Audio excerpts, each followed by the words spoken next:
नमस्कार, आप देख रहे हैं न्यूज समय तक और मैं हूं आपके साथ अमन त्रिवेदी। आइए नजर डालते हैं आज की ताजा खबरों पर। चलिए जानते हैं आज के देश और दुनिया की सिलेक्टेड काम की और महत्वपूर्ण 50 बड़ी खबरों को सिर्फ 10 मिनट में। पर अभी तक आपने इस वीडियो को लाइक नहीं किया तो लाइक कर दीजिए। अगर मोदी दोबारा सत्ता में आए तो देश में कोई चुनाव नहीं होगा। आगामी लोकसभा चुनाव को लेकर कांग्रेस अध्यक्ष मल्लिकार्जुन खड़गे बोले, आपके पास मतदान करने का आखिरी मौका। साथ ही कहा, बीजेपी और आरएसएस जहर है, वे हमें हमारे अधिकारों से वंचित कर रहे हैं। पीएम मोदी ने दिल्ली के प्रगति मैदान में 7वीं बार परीक्षा पे चर्चा कार्यक्रम में बच्चों से की बातचीत। बोले, जो माँ बाप सफल नहीं हुए वे अपने बच्चों का रिपोर्ट कार्ड, अपना विजिटिंग कार्ड न बनाए। साथ ही कहा, शिक्षा का काम जॉब करना नहीं, जीवन बदलना है। साल भर बच्चों से जुड़े रहना जरूरी। बच्चों से बोले, एक्सरसाइज करें, धूप में निकलकर खुद को चार्ज करें। राहुल गांधी की भारत जोड़ो न्याय यात्रा के बिहार में हुई एंट्री। महागठबंधन में टूट के बाद राज्य में पहली बार पहुंचे कांग्रेस नेता किशनगंज में केंद्र और संघ पर साधा निशाना। बोले, देश में आरएसएस बीजेपी की विचारधारा ने हिंसा और नफरत फैलाई। गारंटी दे रहा हूं 7 दिनों में देश में लागू हो जाएगा सीएए। केंद्रीय मंत्री शांतनु ठाकुर ने किया दावा। कहा, मैं मंच से गारंटी दे रहा हूं कि अगले 7 दिनों में सिर्फ बंगाल ही नहीं बल्कि पूरे देश में इस कानून को लागू कर दिया जाएगा। वहीं टीएमसी चीफ ममता बनर्जी बोली, ये उनकी राजनीति, हमने सबको नागरिकता दी। अगर वजन बढ़ा तो सैनिकों की कर सकती है छुट्टियां। भारतीय सेना मोटापे या खराब जीवन शैली अपना रहे सैनिकों के खिलाफ करने जा रही नियमों में बड़ा बदलाव। चीन और पाकिस्तान के उड़ेंगे होश। अपनी समुद्री सीमाओं को और पुख्ता बनाने के लिए 45,000 करोड़ की सबमरीन खरीदेगा भारत। यूरोपीय देश जर्मनी ने दिया ऑफर। पीएम मोदी 4 फरवरी को बिहार और झारखंड में लोकसभा चुनाव के प्रचार अभियान का करेंगे शुभारंभ। वहीं सत्तारूढ़ झारखंड मुक्ति मोर्चा के स्थापना दिवस पर 2 फरवरी को सीएम हेमंत सोरेन भी चुनाव अभियान की करेंगे शुरुआत। जमीन के बदले नौकरी मामले में ईडी की पूछताछ पर भड़की आरजेडी सुप्रीमो लालू यादव की बेटी रोहिणी आचार्य बोली, मेरे पापा को कुछ हुआ तो इसके जिम्मेदार गिरगिट के साथ साथ सीबीआई, ईडी और इनके मालिक होंगे। वहीं मीसा ने कहा, पिता उठ बैठ भी नहीं पाते, परेशान किया जा रहा। यूजीसी के ड्राफ्ट की गाइडलाइन पर कांग्रेस ने जताई असहमति। पार्टी महासचिव जयराम रमेश बोले, यह एससी एसटी और ओबीसी के आरक्षण को खत्म करने की साजिश। लोकसभा चुनाव में पुरानी पेंशन को मुद्दा बनाने का रेल कर्मियों ने किया आह्वान। यूपी के वाराणसी में विभिन्न रेल यूनियनों के 2000 से अधिक कर्मचारी हुए एकजुट। कहा, पुरानी पेंशन हमारा हक है जिसे हम लेकर रहेंगे। अयोध्या में राम मंदिर पर लगेगा इजराइल का एंटी ड्रोन सिस्टम। 5 किलोमीटर तक रहेगी दुश्मन पर नजर। यह किसी भी ड्रोन के रेंज में आने पर उसे पल भर में नष्ट कर देगा। ज्ञानवापी मस्जिद के वजू खाने का शिवलिंग को नुकसान पहुंचाए बिना कराई जाए सर्वे। हिंदू पक्ष ने सुप्रीम कोर्ट में की मांग। बजट 2024 में मोदी की गारंटी पर रहेगा फोकस। लोकसभा चुनाव जीतने के लिए किसानों गरीबों को तोहफा देगी मोदी सरकार। लोकसभा चुनाव 2024 से पहले असम में कांग्रेस को लगा बड़ा झटका। राहुल की भारत जोड़ो न्याय यात्रा के बाद 150 से अधिक कांग्रेसी भाजपा में हुए शामिल। कांग्रेस के जिन बड़े नेताओं ने पार्टी छोड़ी उनमें पूर्व मंत्री बिस्मिता गोगोई, प्रदेश कांग्रेस के पूर्वाध्यक्ष की बेटी अंगिका दत्ता और आशू के पूर्वाध्यक्ष दीपांकर कुमार का नाम शामिल। 150 दिन तक दिल और दिमाग का दम दिखाने के बाद मुनव्वर फारूकी बने बिग बॉस 17 के विनर। शानदार ट्रॉफी के साथ जीती 50 लाख की प्राइज मनी और एक चमचमाती Hyundai Creta car. Rahul Gandhi ने नीतीश कुमार पर एक शब्द नहीं कहा। किशनगंज में न्याय यात्रा के दौरान बिहार में सरकार पलटने पर चुप रहे, सिर्फ आरएसएस बीजेपी पर बोला हमला। एएसआई के सर्वे की रिपोर्ट सामने आने के बाद विश्व हिंदू परिषद ने ज्ञानवापी में कोर्ट से वजूखाना एरिया में पूजा की अनुमति मांगी। मुस्लिम समुदाय से कि मस्जिद को सम्मानपूर्वक किसी अन्य स्थान पर शिफ्ट करने की अपील।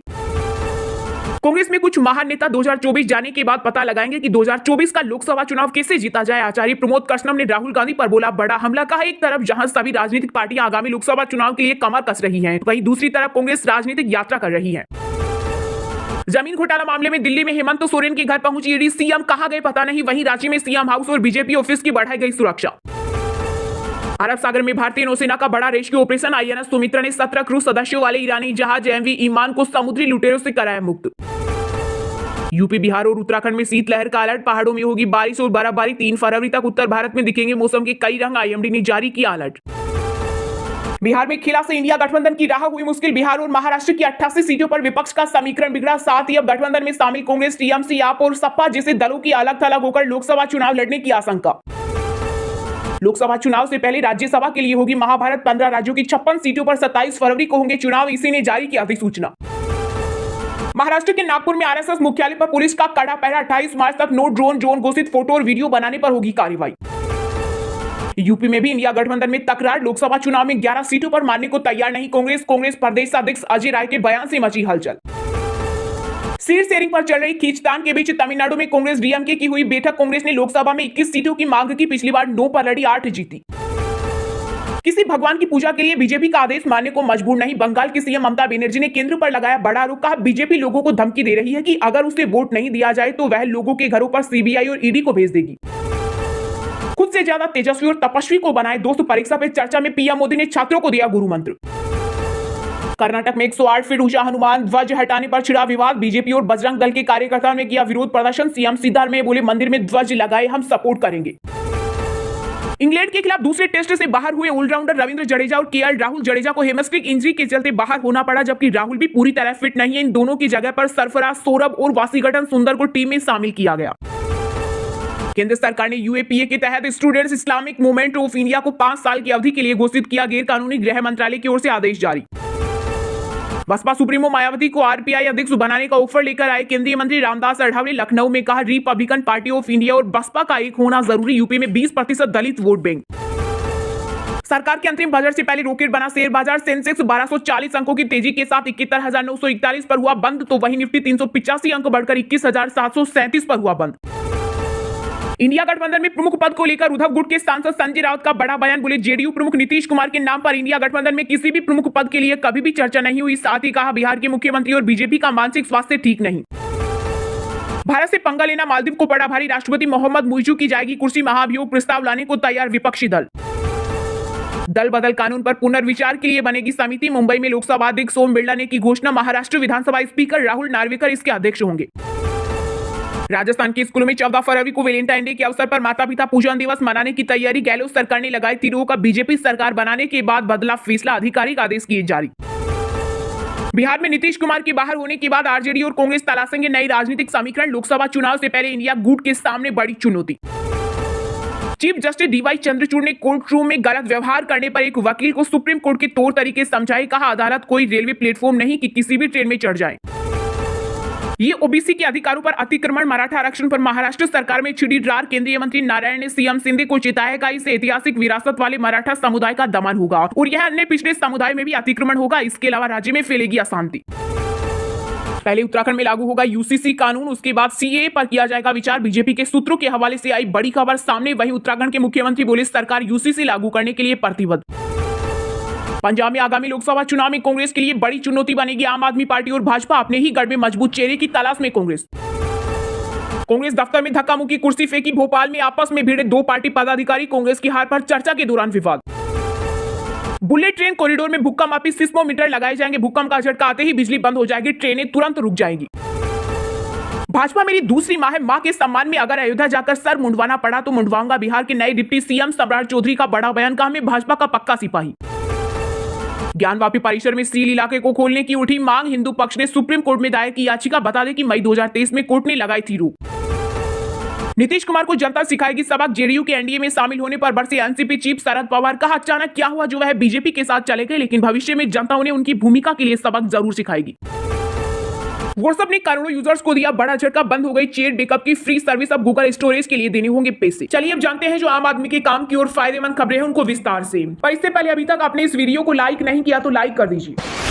अगर मोदी दोबारा सत्ता में आए तो देश में कोई चुनाव नहीं होगा। आगामी लोकसभा चुनाव को लेकर कांग्रेस अध्यक्ष मल्लिकार्जुन खड़गे बोले आपके पास मतदान करने का आखिरी मौका। जी हां, कांग्रेस अध्यक्ष मल्लिकार्जुन खड़गे ओडिशा के दौरे पर हैं। खड़गे ने यहां ओडिशा बचाओ समावेश को संबोधित किया। इस दौरान उन्होंने भाजपा पर निशाना साधते हुए कहा कि इस बार आपके पास मतदान करने का आखिरी मौका है। 2024 के बाद देश में कोई चुनाव नहीं होगा। खड़गे ने कहा कि इसके बाद यहाँ रूसी राष्ट्रपति की तरह चुनाव होगा। कांग्रेस अध्यक्ष ने आगे कहा कि बीजेपी और आरएसएस जहर है, वे हमें हमारे अधिकारों से वंचित कर रही है। खड़गे ने भुवनेश्वर में एक सार्वजनिक सभा में कहा कि अगर लोकसभा चुनाव के बाद मोदी सत्ता में आए तो तानाशाही होगी, कोई लोकतंत्र नहीं होगा और कोई चुनाव नहीं होगा। नीतीश कुमार के एनडीए में शामिल होने पर कांग्रेस अध्यक्ष मल्लिकार्जुन खड़गे की एक व्यक्ति के छोड़ने से महागठबंधन कमजोर नहीं होगा, हम भाजपा को हराएंगे। कार्यकर्ता सम्मेलन को संबोधित करते हुए खड़गे ने कहा कि नरेंद्र मोदी से दोस्ती से नवीन पटनायक को क्या मिला। डबल इंजन कई बार फेल हो जाता है जब डबल इंजन ठीक से काम नहीं करता। उन्होंने कहा राहुल गांधी देश को एकजुट करना चाहते हैं। उन्होंने मोहब्बत की दुकान खोली है, लेकिन बीजेपी और आरएसएस ने नफरत की दुकान खोल दी है। इस वजह से आपको अलर्ट रहने की जरूरत है।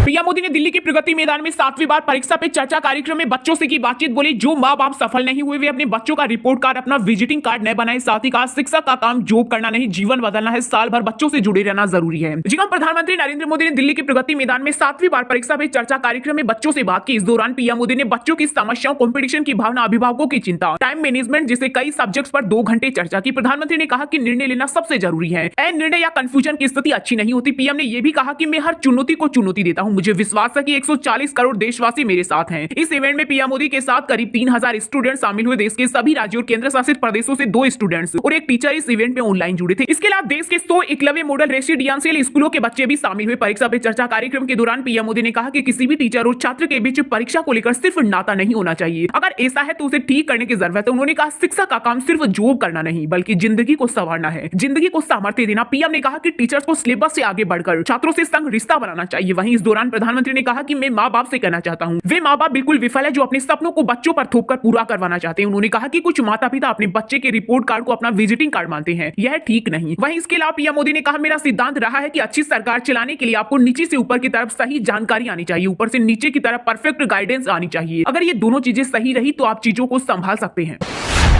गारंटी दे रहा हूं 7 दिनों में देश में लागू हो जाएगा सीए। केंद्रीय मंत्री शांतनु ठाकुर ने किया दावा। कहा, मैं मंच से गारंटी दे रहा हूं कि अगले 7 दिनों में सिर्फ बंगाली नहीं बल्कि पूरे देश में इस कानून को लागू कर दिया जाएगा। जी हां, केंद्रीय मंत्री शांतनु ठाकुर ने दावा किया कि देश में अगले 1 सप्ताह में नागरिक संशोधन अधिनियम यानी सीए लागू हो जाएगा। उन्होंने कहा कि मैं मंच से ये गारंटी दे रहा हूं कि अगले 7 दिनों में सिर्फ बंगाल ही नहीं बल्कि पूरे देश में सीए लागू हो जाएगा। दरअसल शांतनु ठाकुर बंगाल के दक्षिण 24 परगना के काकद्वीप में एक सार्वजनिक बैठक में भाषण दे रहे थे। वहीं केंद्रीय मंत्री ठाकुर के दावे पर राज्य में सत्तारूढ़ तृणमूल कांग्रेस ने फिर दोहराया कि बंगाल में सीए किसी हाल में लागू नहीं होगा। बंगाल की सीएम ममता बनर्जी ने कहा कि भाजपा सीए का शोर मचा रही है, ये उनकी राजनीति है। हमने सभी को नागरिकता दी है और जो लोग बॉर्डर इलाके में रह रहे हैं उन्हें सब कुछ दिया जा रहा है। वे राज्य के नागरिक हैं, इसलिए उन्हें वोट डालने का अधिकार मिला है। इससे पहले कोलकाता में पिछले साल दिसंबर में एक रैली के दौरान गृह मंत्री अमित शाह ने भी कहा था कि सीए को लागू होने से कोई नहीं रोक सकता। शाह ने घुसपैठ, भ्रष्टाचार, राजनीतिक हिंसा और तुष्टीकरण के मुद्दों पर ममता बनर्जी को घेरा। उन्होंने लोगों से ममता सरकार को बंगाल से हटाने और 2026 विधानसभा चुनाव में भाजपा को चुनने का आग्रह किया था। वहीं उत्तराखंड के मुख्यमंत्री पुष्कर सिंह धामी ने कहा कि समान नागरिक संहिता को लेकर गठित की गई कमेटी 2 फरवरी को राज्य सरकार को अपनी रिपोर्ट सौंपेगी। इस ड्राफ्ट पर आगामी विधानसभा सत्र में विधेयक लाकर राज्य में समान नागरिक संहिता लागू की जाएगी। राहुल गांधी की भारत जोड़ो न्याय यात्रा की बिहार में हुई एंट्री। महागठबंधन में टूट के बाद राज्य में पहली बार पहुंचे कांग्रेस नेता किशनगंज में केंद्र और संघ पर साधा निशाना। बोले, देश में आरएसएस बीजेपी की विचारधारा ने हिंसा और नफरत फैलाई। जी हां, कांग्रेस नेता राहुल गांधी की भारत जोड़ो न्याय यात्रा बिहार में प्रवेश कर चुकी है। उनकी न्याय यात्रा बिहार के किशनगंज जिले में पहुंची, जिसे कांग्रेस का गढ़ भी माना जाता है। इस दौरान राहुल गांधी ने एक जनसभा को संबोधित करते हुए कहा, शर्म की बात है, आज तक मणिपुर में हिंदुस्तान के प्रधानमंत्री नहीं गए। मणिपुर जल रहा है, यह देश की हालत है। उन्होंने कहा, हिंदुस्तान की राजनीति पर इस यात्रा का बहुत बड़ा असर पड़ा है। मोहब्बत की एक नई विचारधारा का जन्म हुआ है। वे नफरत की बात करते हैं, देश को बांटने की बात करते हैं, हम मोहब्बत और भाईचारे की बात करते हैं। कांग्रेस नेता ने कहा कि इस यात्रा में हमने न्याय शब्द जोड़ा है। आज के हिंदुस्तान में गरीब व्यक्ति को न आर्थिक न्याय मिलता है, न ही सामाजिक न्याय मिलता है। उन्होंने कहा, बिना सामाजिक और आर्थिक न्याय के यह देश तरक्की कर ही नहीं सकता। जनसभा को संबोधित करते हुए राहुल गांधी ने कहा, पूरा देश जानता है कि देश में सबसे बड़ी आबादी ओबीसी वर्ग की आबादी है। 15% दलित, 12% आदिवासी और 15% अल्पसंख्यक वर्ग के लोग हैं। उन्होंने कहा, हिंदुस्तान की सरकार को 90 आईएएस अधिकारी चलाते हैं। ये 90 अधिकारी सारे फैसले लेते हैं, लेकिन इन 90 में से सिर्फ 3 अधिकारी ओबीसी हैं। राहुल गांधी ने केंद्र और संघ पर हमला बोलते हुए कहा कि देश में आरएसएस और भाजपा की विचारधारा ने हिंसा और नफरत फैला रखी है। भाई भाई से लड़ रहा है, एक धर्म का व्यक्ति दूसरे धर्म के व्यक्ति से लड़ रहा है, भाषाओं के बीच लड़ाई हो रही है। राहुल गांधी ने कहा, हम जानते थे कि ये मोहब्बत का देश है, नफरत के बाजार में मोहब्बत की दुकान खुलनी चाहिए।